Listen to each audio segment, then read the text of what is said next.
नमस्कार, rush our में आप सभी का स्वागत है। मैं हूं आपके साथ अभिषेक शांडिल्य। 7 अक्टूबर 2023 इजराइल में हमला होता है हमास के आतंकवादियों के द्वारा। हमास के आतंकवादी इजराइल के रेगिस्तानी शहर में घुसते हैं, एंट्री करते हैं और वहां पे वो गोलियों से भून देते हैं इजराइल के नागरिकों को, जिसके बाद इजराइल ने बदला लिया।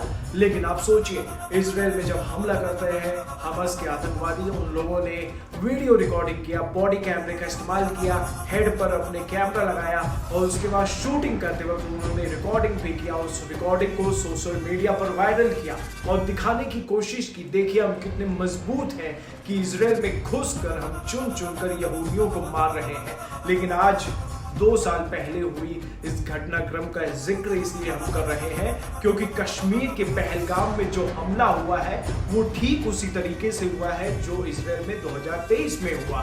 पहलगाम में आतंकवादी घुसते हैं और उसके बाद वो अपने हेड पर कैमरे का इस्तेमाल करते हैं और हाथ में बंदूकें होती हैं, लोगों को भूनते हैं गोलियों से और उसका वीडियो बनाते हैं। और वीडियो बनाने के बाद वो सोशल मीडिया पर उसको वायरल करते हैं ताकि भारतीयों के बीच और पूरे वर्ल्ड में ये दिखाया जा सके कि कश्मीर में हम बेखौफ घूम रहे हैं और लोगों को निशाना बना रहे हैं। हम जहां भी जाएं हम जा सकते हैं और किसी को भी चुन चुन कर मार सकते हैं। दोस्तों, इजराइल में 2023 में जब हमला हुआ था तब उस वक्त वहां फेस्टिवल का माहौल था और फेस्टिवल अपना त्योहार मना रहे थे यहूदी। लेकिन आज देखिए, कश्मीर में जब हमला होता है तो वहां पे टूरिज्म इस वक्त बढ़ जाता है, लोग कश्मीर जाते हैं। टूरिज्म वहां पे काफी हद तक बढ़ भी चुका था बीते कुछ सालों में, लेकिन अब उसका क्या होगा नहीं पता। लेकिन टूरिस्टों को निशाना बनाया गया है। अलग अलग जगह से, हिंदुस्तान से कश्मीर गए हुए थे, कोई साउथ से था, कोई उत्तर प्रदेश से था, कोई मुंबई से था, कोई कहीं से था, लेकिन उन लोगों ने खुलेआम आतंकवादियों ने निशाना बनाया। ये ठीक उसी तरीके से है जिस तरीके से इजराइल में हमास ने वहां के लोगों को यानी यहूदियों को निशाना बनाया था। इस वीडियो में समझिए कि किस तरीके से दोनों घटनाएं सिमिलर हैं, किस तरीके से हमास के आतंकवादी का मॉड्यूल आज इस्तेमाल कर रहे हैं पाकिस्तान के आतंकवादी और वो इसे इम्प्लीमेंट कर रहे हैं हिंदुस्तान में यानी कि कश्मीर में। दोस्तों, इस हमले में आतंकवादियों की दूसरे देश में एंट्री एक तरह से थी। इजराइल में जिस तरह से आतंकी ग्राउंड के जरिए पहुंचते हैं उस इलाके में जहां पर उनको हमला करना होता है, ठीक उसी तरीके से पहलगाम में भी आतंकवादियों ने ग्राउंड का इस्तेमाल किया।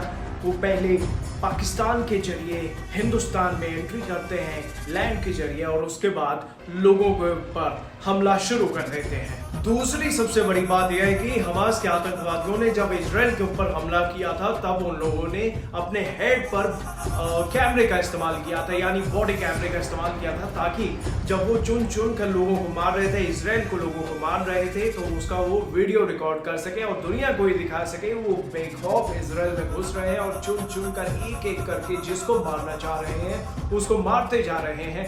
और वो सोशल मीडिया पर उसको उन्होंने हमास के आतंकवादियों ने वीडियो वायरल भी किया। और ठीक उसी तरीके से आज पहलगाम में जब हमला होता है तब भी इन आतंकवादियों ने उसका वीडियो रिकॉर्ड किया, अपने हेड पर कैमरा लगाया यानी बॉडी कैमरा लगाया और उसके बाद लोगों को मारना शुरू कर दिया। और मारने के दौरान वीडियो रिकॉर्डिंग होने की वजह से उसको सोशल मीडिया पे डालना आसान हो गया, जिसकी वजह से वो वायरल हुआ और लोगों के बीच इन आतंकवादियों ने ये दहशत फैलाने की कोशिश की कि अभी भी कश्मीर में आतंकवादियों के मंसूबे कितने हाई हैं, वो कितने बेखौफ हैं कि कश्मीर में कहीं भी वो किसी को भी मार सकते हैं किसी भी वक्त। दोस्तों, हमास के आतंकवादी और पहलगाम के पाकिस्तानी आतंकवादियों का वीडियो एक साथ देखिए और खुद समझिए कितनी सिमिलरिटी है इन दोनों घटनाओं के बीच में।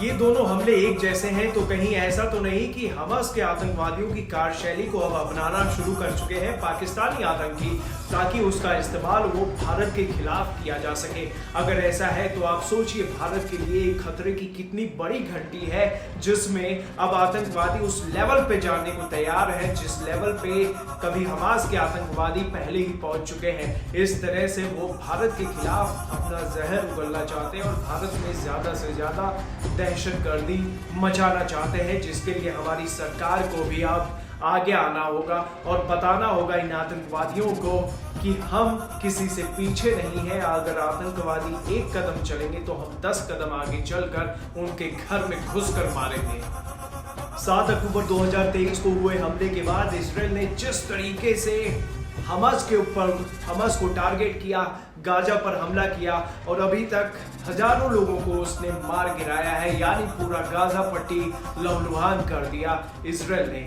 7 अक्टूबर को क्योंकि उसको चोट लगी थी, उसके लोगों को मारा गया था, इजराइल के लोगों को यानी यहूदियों को हमास के आतंकवादियों ने मारा था। लेकिन आज जब पहलगाम में हमला हुआ है, पहलगाम में आतंकवादियों ने हमला करके उन लोगों को मारा है जो घूमने गए हुए थे, जो टूरिस्ट हैं, उन लोगों को जब मारा गया उसके बाद अब देखते हैं भारत क्या करता है, क्योंकि उसका असर जो अभी आतंकवादी वारदात हुई है कश्मीर में, उसका असर सिर्फ टूरिस्ट पर नहीं होगा। जो यहाँ से टूरिस्ट जा रहे हैं, ये हमला उनके ऊपर नहीं हुआ है बल्कि कश्मीर के लोगों के ऊपर भी हुआ है, क्योंकि कश्मीर का टूरिज्म बढ़ने की वजह से कश्मीर काफ़ी आगे जा रहा था, इकोनॉमिकल उसकी ग्रोथ हो रही थी। अब उस पर भी कहीं ना कहीं प्रश्न चिन्ह लग जाएगा। लेकिन अब देखना है कि भारत की सरकार क्या करती है। क्या वो इजराइल की तरह, जैसे इजराइल ने गाजा पट्टी पे हमला किया था अपने लोगों पर चोट लगने की वजह से, क्या भारत की सरकार भी वैसा कुछ करती है? लेकिन अगर कहा जाए कि भारत की सरकार करेगी या नहीं, इस पे कोई प्रश्न चिन्ह नहीं है, क्योंकि भारत की सरकार ऐसा कर चुकी हो, चाहे वो सर्जिकल स्ट्राइक रहा हो या फिर बालाकोट में अटैक रहा हो, बालाकोट एयर स्ट्राइक रहा हो, जिसका जवाब दिया था भारतीय जवानों ने। जो पुलवामा में अटैक हुआ था, आतंकवादियों ने पुलवामा में कई भारतीय सैनिकों को मार गिराया था, उन्हें शहीद कर दिया था, जिसका बदला लिया था भारत की सरकार ने।